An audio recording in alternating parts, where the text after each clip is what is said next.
Okay, we're rolling. Now it's on. I can see that. Okay, this is a interview at a Motel 8, Kingston, New York. It is the 15th of July, 2004, approximately 10:30 a.m. The interviewers are Wayne Clark and Michael Russert. Could you give me your full name, date of birth, and place of birth, please? My name is Charles R. Cross. Date of birth is June 16th, 1915. And I was born in Brooklyn, New York. What else do you want to know? That will be it. What was your educational background prior to entering service? I just went to Brooklyn Tech High School. I graduated in January of 1933, I guess it was. And I was in the electrical section of the courses. There were 4 or 5 different courses there. There was architectural, mechanical, electrical, and I don't know what else. And then there was another one called a college prep course for anybody who intended to go to college from there, which I had no chance of doing. So I graduated there in 1933, I guess it was. And the next 8 years I worked for a Japanese importer in the Empire State Building in New York, and became what's known as a cable clerk. In those days, it cost a lot of money to send plain language messages back and forth across the sea. So we did something called a CDE, or code in other words, 5-letter groups, and we had books which maybe a whole letter of credit would be one word in one 5-letter digit. So I became a cable clerk, and I worked for them until 1941, I guess it was. And things were getting a little tight with the Japanese at this point. They were freezing our assets, we were freezing theirs, and everything that came in and it required an import license, everything went out required an export license. And the company said we would prefer it, we give you time off if you look for another job someplace. So I did that, and I worked for a company that made radios, Hamilton Manufacturing. I worked there for about 6 months and got drafted out of there. Could you tell me where you were and what your reaction was when you heard about Pearl Harbor? We had just come out, well, I wasn't married then, but my wife and I were at a movie in the afternoon and came home and turned on the radio when we got in the house, and that's when we heard it. Well, my reaction was, being a ham radio operator, I said, well, I guess we got to go off the air. That was about my reaction. And we did. They declared an emergency, and we went off the air the following morning. So that's about it. How did you feel? You worked with for a Japanese company? They treated me very well. I had never had any problem one way or the other with them.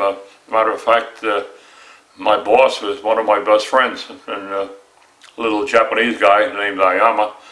I guess he's long gone by this time. And I worked for him for a number of years, and I had never had any problem one way or the other. Mm-hmm.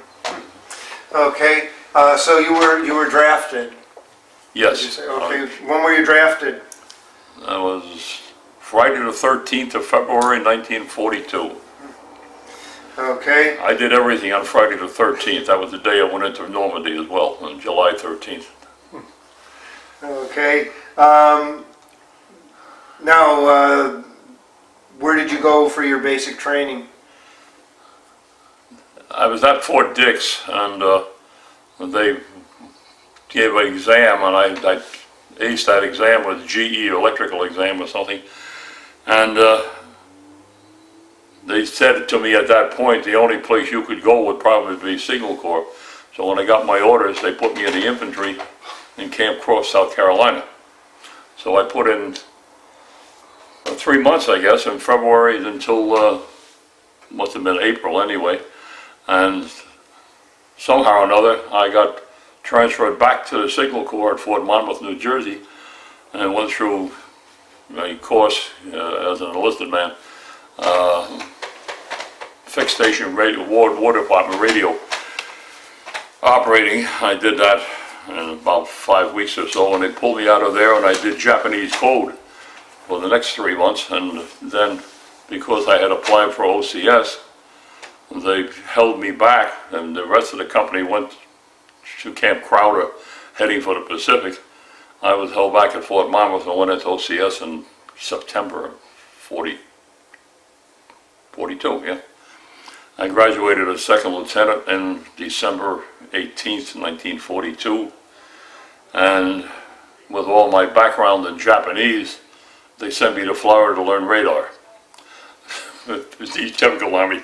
So anyway, I wound up at Drewfield, Florida, and which is now the international airport between Clearwater and Tampa. And I spent the time down there learning radar, and what was then pretty basic radar. And from there I was transferred out to Jefferson Barracks, Missouri in St. Louis. I spent 5 weeks out there, got all the shots for the Pacific Theater, and then got on the troop train as the commander of the train. Went back to Miles Standish in Taunton, Mass, and went to England with all the background in Japanese. Now, you spoke Japanese? No, I didn't speak any Japanese. Did you understand a few it? words, naturally, you have to work with them all the time, you learn a few words, but I don't know any language. I wasn't sure. But I wound up in England, as I said, and with all the Japanese background. That doesn't make any difference.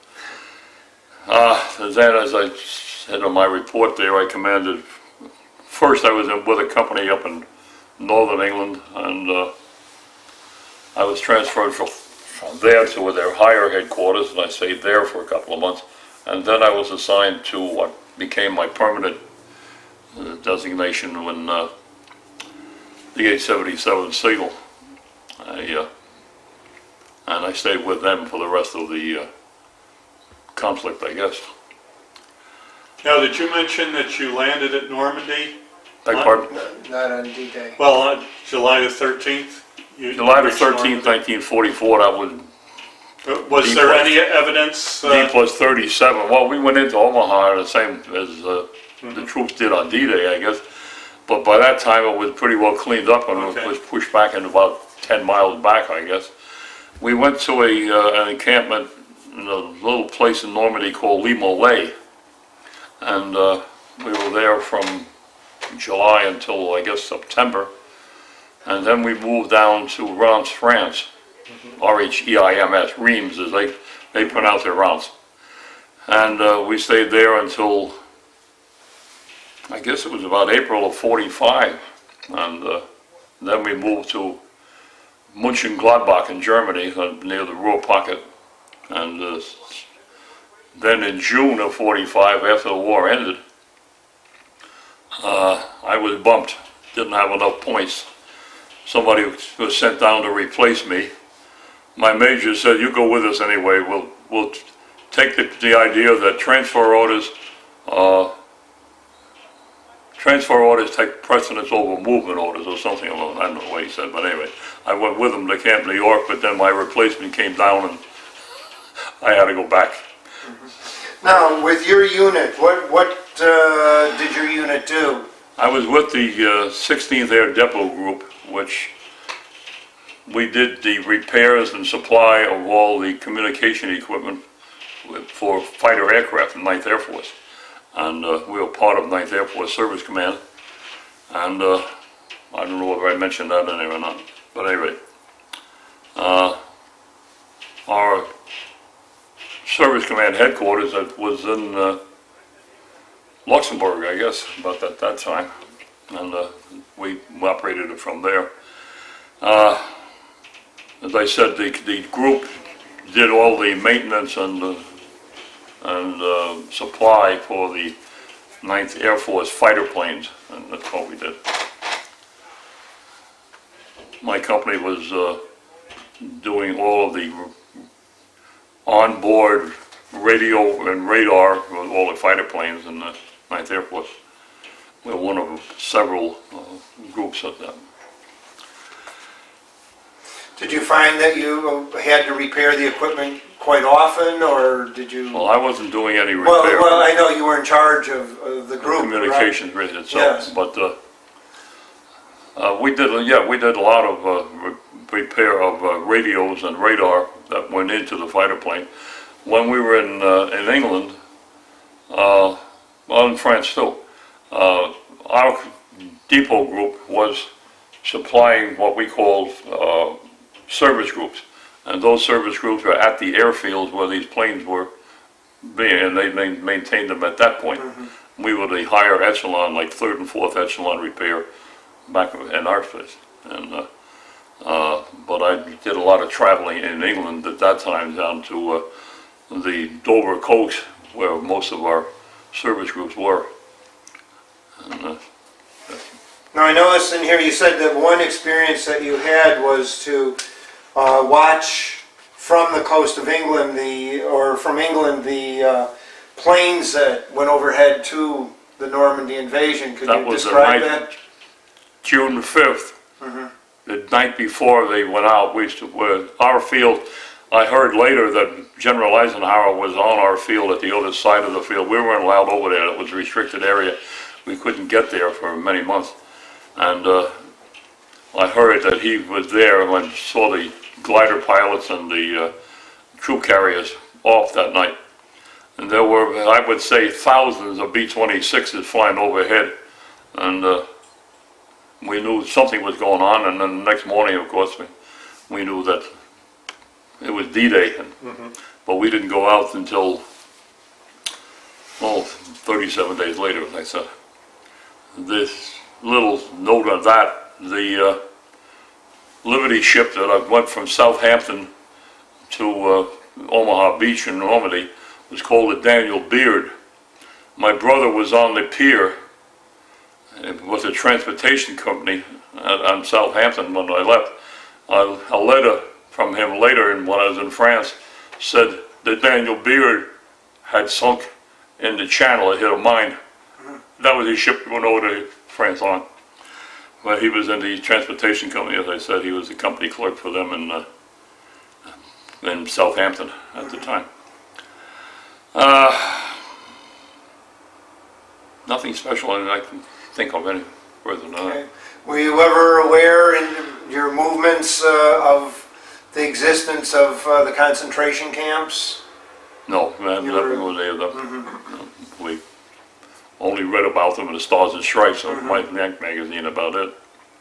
But when we went in on Normandy, I was with an advance party, and I remember we were in jeeps and climbed the hill that the poor guys who tried to climb that. And on D-Day, we went up in jeeps on that, but like 37 days later, it was a little different. But when they were bombing or shelling Saint-Lô, if you remember that part of the Normandy campaign, we were in pup tents in Limoillet, and that was like 10 miles from Saint-Lô, and you could feel the ground vibrate when you were sleeping there 10 miles away with the shelling of that. We saw it a couple of days later, and there wasn't a building standing. But, now you were in England during the V2 or V1s coming in?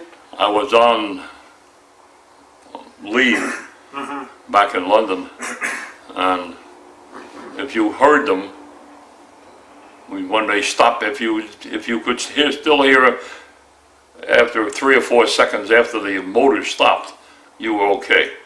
That didn't hit you, they were somewhere else. But it's a scary thing. I was in a hotel in Trafalgar Square in London, and one hit like a block away, and it's a scary thing, I'll tell you. I never heard of V2. Yes, something at the V1s. Since you were somewhat behind the lines, did you have any communications at all? Well, you did in England, probably with the people. How about in France and Luxembourg? How were you? Did you have any connections with the local people? Civilian people? Yeah, civilians. When we were in England, when the first area I was, we met a family there, and I don't remember their name, but they took us into the house, and we exchanged cigarettes and candy to them, of course, and we got meals and everything else from them. But and that's about the only people I really had that much of a liaison with. In France, you had a language problem there, and that's one of the, had the same kind of a problem in England, by the way. but in France, we had one officer with us, Lieutenant Doria, who came from this area, by the way. He came from Poughkeepsie, I believe. He was our radio repair officer, and he spoke fluent French. And we got along pretty well with the French because of him. He could speak to them, and we got local supplies of beef and everything else. That we got sick of eating canned corned beef for 30 days, and he went out and killed a cow for us someplace. We got that. But at any rate, you went when I was in Germany, we had no non-fraternization policy, and you couldn't talk to the German people at all, strictly on business.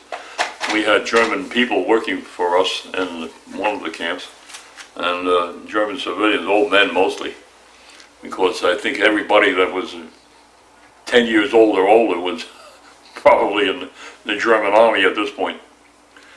So all old men were the only ones we could find in there, and they worked for us in there. We had nobody that I know of. Now you ended up in the reserves after the war? I put in 20 and a half years further in the reserve. I came out of the army, and President Truman at that time promoted us on terminal leave. I was promoted to captain on terminal leave. I got 2 promotions beyond that in the reserve, and retired finally as a lieutenant colonel. When did you retire finally? 1966. Didn't get paid until 1975, because you don't get paid in the reserve until you're 60. My neighbor just retired from the 548th here in Kingston, the local reserve company, and he had like 34 years in the service, then active duty and reserve, and he doesn't get paid now until he's 60. He says like 57 when he retired. So I says, "You didn't get paid yet?" He says, "No, I'm starving to death for the next 3 years." But anyway, Did you make use at all of the GI Bill when you left the service, or? I had a mortgage, GI mortgage in Long Island, but that's going way back. That's 1952, yeah. 1952, and I was there until 1954, and they sold that house. But I didn't take advantage of it until when I came up in here. I still had, apparently, the VA man who was working at the VA at that time told me he could get it back so I could get the big GI mortgage on my present home, but I never went on with that. Did you join any veterans organizations? I'm a VFW member, of course. I'm also a life member of the MOAA. You know what that is? No. Military Officers Association. Yes, okay. Used to be TROA. Yes. All right. Did you ever stay in contact with anyone that was in I have service? one man who happened to be my cryptographic sergeant. He was a staff sergeant when I was in the service in France, England, France, and Germany, actually. He contacted me about 10 years ago, I guess. Sent me a letter and wanted to know if I was the Lieutenant Cross that he knew.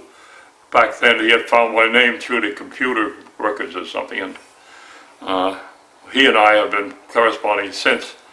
He got out of the service, and when they went home in '45 in St. Louis, and they were trying to hold him in, and he said no, he didn't want any part of the military, so he got out. However, he rejoined the Air Force the following year and went through a 20-year service and retired as a Master Sergeant from the Air Force.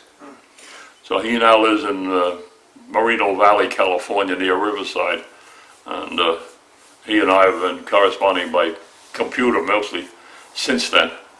He's the only one of the entire company, the entire group that I know.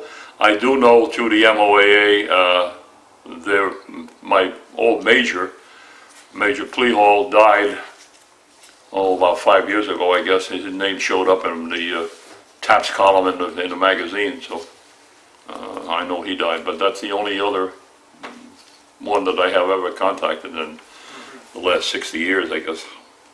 How do you think your time in the service had an effect or changed your life at all? Well, it pays off on a pension. That's good. Otherwise, I don't know. Yes, I think that my time in the military, I think, was a good thing. A lot of people look at military service as being a bad thing. I don't. I enjoyed my time in the service, and you know, that's it. Okay. All right. Well, thank you very much for your interview.